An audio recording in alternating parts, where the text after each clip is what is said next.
जय हिंद। स्वागत है आपका इंडियन न्यूज़ एनालिसिस के एक नए एपिसोड में। पहले हम बात करेंगे राफेल जेट को लेकर के आई एक बड़ी अपडेट के बारे में। दरअसल एक अपडेट में इस बात का जिक्र किया गया कि फ्रांस इस समय अपने राफेल F3R वेरिएंट को रैंप अप कर रहा है और इसमें मेटियोर मिसाइल के साथ पहली ऑपरेशनल फ्लाइट आयोजित की गई है। इसमें राफेल जेट ने अपने साथ तकरीबन 2 मेटियोर मिसाइल्स को कैरी किया और उनको फायर किया। दरअसल डसाल्ट राफेल फ्रांस का twin engine canard delta wing multi role fighter aircraft है, जिसको डसाल्ट एविएशन द्वारा बनाया गया है। इसे 2001 में इंट्रोड्यूस किया गया था और राफेल को इस समय फ्रेंच एयरफोर्स और फ्रेंच नेवी दोनों में इस्तेमाल किया जाता है।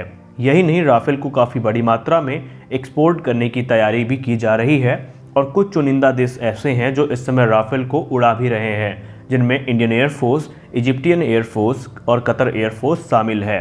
ये एक कॉम्बैट प्रूवन एयरक्राफ्ट है।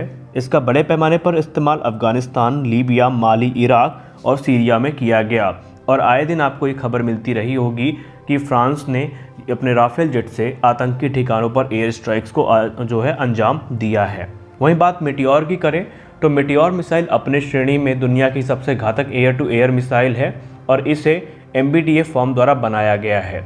बेसिकली जो MBDA फर्म है उसने इस मिसाइल को कुछ जो चुनिंदा देश हैं उनकी नीड्स को पूरा करने के लिए बनाया था, जिसमें से जो यूरोपियन नेशन हैं जैसे UK, Germany, Italy, France, Spain और स्वीडन, इनके लिए मेटियोर मिसाइल डेवलप की गई थी। लेकिन बाद में इसे दूसरे जो मित्र देश हैं उनमें भी एक्सपोर्ट किया जाना शुरू कर दिया गया। Meteor beyond visual range missile एक state of the art active radar seeker के साथ आती है, जिसमें 2-वे डेटा लिंक कम्युनिकेशन का इस्तेमाल किया जाता है। वहीं इसमें सॉलिड फ्यूल रैमजेट मोटर का इस्तेमाल किया जाता है ताकि यह टारगेट को पिन पॉइंट एक्यूरेसी के साथ ध्वस्त कर सके और इसके अलावा इसमें ब्लास्ट फ्रेगमेंटेशन वॉरहेड का इस्तेमाल किया जाता है और प्रॉक्सिमिटी और इम्पैक्ट सेंसर्स का भी इसमें इस्तेमाल किया जाता है ताकि इसकी जो लेथैलिटी हो बहुत ज़्यादा हो। और ये जो मिसाइल है इसे दुनिया की सबसे घातक एयर टू एयर मिसाइल में गिना जाता है।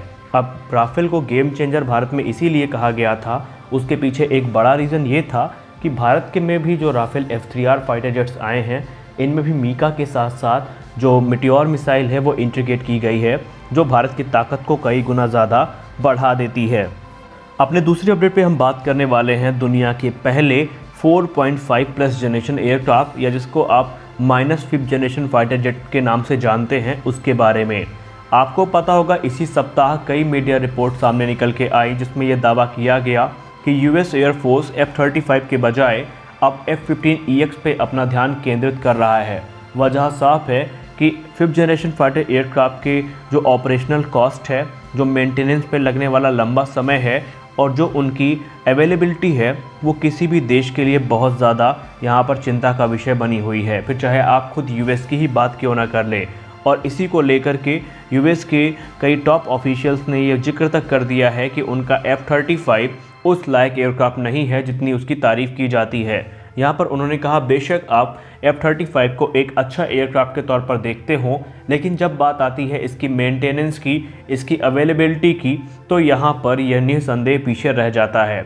उन्होंने कहा कि इस समय हमें कोई उन्नत 5th जनरेशन फाइटर एयरक्राफ्ट की ज़रूरत उतनी नहीं है जितनी कि एक 4.5+ जनरेशन एयरक्राफ्ट की है, क्योंकि आप हर छोटे छोटे मिशंस के लिए अपने 5th जनरेशन फाइटर एयरक्राफ्ट का इस्तेमाल नहीं कर सकते, क्योंकि ना सिर्फ इनकी उड़ान आपको काफ़ी महंगी पड़ेगी बल्कि उड़ान के बाद जो इनके रख रखाव का टाइम है वो बहुत ज़्यादा है और ऐसे में इनकी जो अवेलेबिलिटी है क्रूशल मिशंस के लिए वो भी बहुत कम बचती है।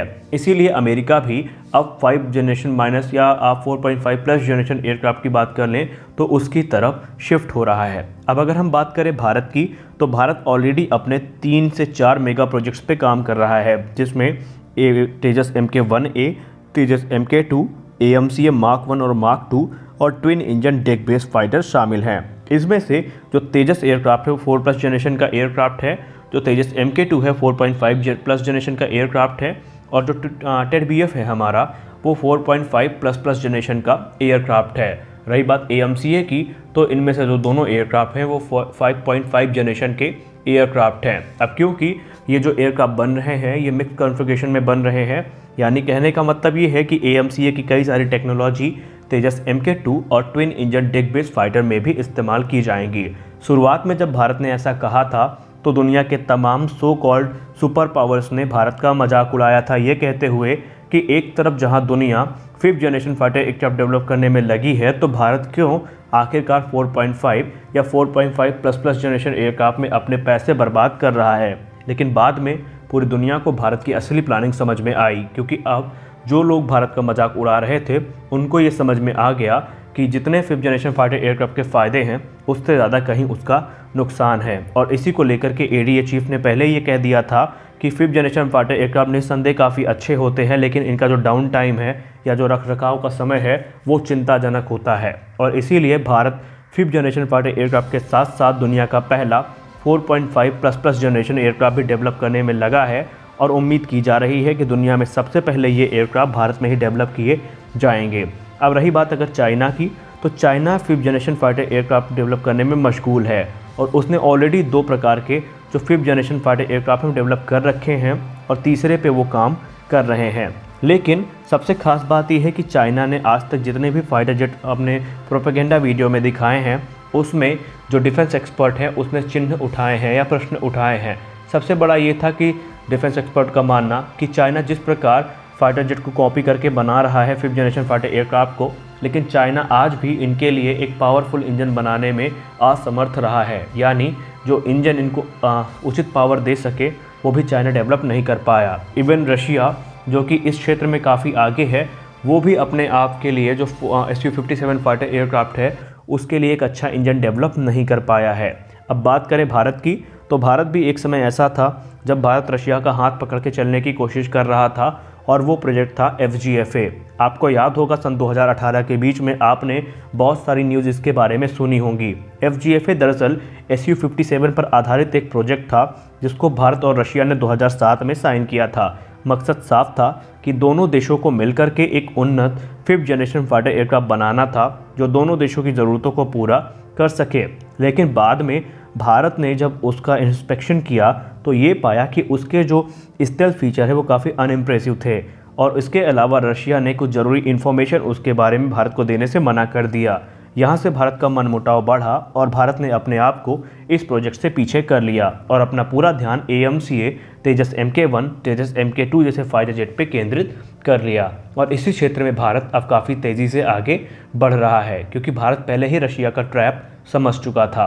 अब क्योंकि इंडियन एयरफोर्स ने तेजस MK2 की तरफ जाने का डिसाइड किया है तो इंडियन नेवी ने भी ये सोचा कि क्यों ना AMCA को ही अपने लिए सेलेक्ट किया जाए। लेकिन बाद में एडीए के इंजीनियर्स ने ये बताया कि अगर इंडियन नेवी ये चाहती है कि उसके लिए AMCA जैसा 5th जनरेशन फाइटर एयरक्राफ्ट बनाया जाए या AMCA को ही नेवल वेरिएंट में कन्वर्ट किया जाए तो ये सही नहीं होगा, क्योंकि AMCA को उस लायक बनाने के लिए इसके फ्यूजलाज में बहुत सारे चेंजेस करने पड़ेंगे जिससे इसके जो स्टेल्थ मेजर हैं उनमें काफ़ी फ़र्क पड़ने की संभावना है और उस प्रकार से AMCA का जो नेवल वेरिएंट होगा वो उतना कारगर नहीं होगा। लेकिन अब नेवी ने कुछ कहा था तो इसको टाला नहीं जा सकता था। इनकी ज़रूरतों को पूरा करने के लिए भारत ने twin engine deck based fighter program को आयोजित किया या प्रस्तावित किया। दरअसल twin engine deck based fighter में जो फ्यूजलाज है फ्रंटल वो एंगुलर है, यानी कि उसका जो एंगुलर फ्यूजलाज है और डाइवर्टरलेस सुपरसोनिक इनलेट है और उसमें सबसे खास बात ये है कि वो जो रेडार वेव्स है उसको एब्जॉर्ब करने के हिसाब से बनाया गया है, यानी कि उसका जो रेडार क्रॉस सेक्शन है वो थोड़ा कम है। यही नहीं, TEDBF में और सारे जो महत्वपूर्ण कंपोनेंट्स हैं वो AMCA से ही लिए गए हैं। सबसे खास बात यह है कि TEDBF में किसी प्रकार की रैम यानी रेडार ऑब्जर्विंग मटेरियल पेंट का इस्तेमाल नहीं किया गया है, बल्कि इसके फ्रंटल फ्यूजलाज में जो स्पेशल ये कह सकते हैं रेडार ऑब्जर्विंग जो मटेरियल्स हैं इनका इस्तेमाल किया गया है ताकि इनकी जो मेंटेनेंस है उसको कम किया जा सके और इनकी अवेलेबिलिटी को ज़्यादा किया जा सके। सबसे खास बात यह है कि TEDBF एक 4.5++ जनरेशन का एयरक्राफ्ट है और ये दुनिया का पहला 4.5++ जनरेशन का एयरक्राफ्ट होगा। इसमें किसी प्रकार की कोई भी इंटरनल वेपन बे नहीं दी गई है। इसमें जितने भी जो सेंसर्स हैं, जो हथियार हैं, वो रियर फ्यूजलाज पे और विंग्स के अंदर ही माउंट किए जाएंगे। लेकिन TEDBF दुनिया के किसी भी 4.5++ जनरेशन एयरक्राफ्ट से पहले आएगा। इस प्रकार हम ये कह सकते हैं कि इंडिया ने ऑलरेडी दुनिया से का पहला 4.5++ जनरेशन एयरक्राफ्ट बना लिया है। मिलते हैं अपने अगले वीडियो में, तब तक के लिए जय हिंद।